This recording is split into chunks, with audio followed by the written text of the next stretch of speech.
एक समय की बात है। एक गांव में एक ईमानदार लकड़हारा रहता था। वह रोज जंगल में जाकर पेड़ काटता और लकड़ियां बेचकर अपने परिवार का पालन पोषण करता। एक दिन वह हमेशा की तरह जंगल गया और नदी के किनारे एक पेड़ काट रहा था। अचानक उसकी कुल्हाड़ी का फल लोहा वाला भाग नदी में गिर गया। लकड़हारा बहुत परेशान हुआ। वह रोने लगा और बोला, हे भगवान, मेरी कुल्हाड़ी ही मेरी रोजी रोटी है। अब मैं क्या करूं? वो किनारे बैठकर दुखी मन से भगवान से प्रार्थना करने लगा। ईश्वर की परीक्षा उसकी सच्चाई और दुख देखकर जल में से एक देवता प्रकट हुए। उन्होंने लकड़हारे से पूछा, तुम क्यों रो रहे हो? लकड़हारे ने सच्चाई से सब कुछ बताया।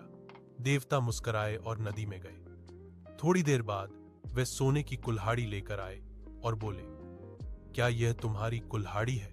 लकड़हारा बोला, नहीं, यह मेरी कुल्हाड़ी नहीं है। फिर देवता नदी में गए और इस बार चांदी की कुल्हाड़ी लाए और पूछा, क्या यह तुम्हारी है? लकड़हारा फिर बोला, नहीं, यह भी मेरी नहीं है। अंत में देवता ने लोहे की कुल्हाड़ी निकाली और पूछा, क्या यह तुम्हारी कुल्हाड़ी है?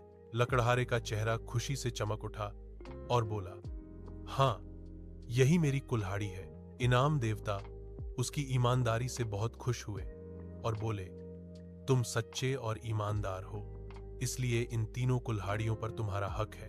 लकड़हारे को तीनों कुल्हाड़ियां मिल गईं, सोने की, चांदी की और उसकी असली लोहे की। वह खुशी खुशी अपने घर लौटा। सीख, नैतिक ज्ञान, ईमानदारी का फल हमेशा मीठा होता है। कभी भी लालच नहीं करना चाहिए, क्योंकि सच्चाई हमेशा जीतती है।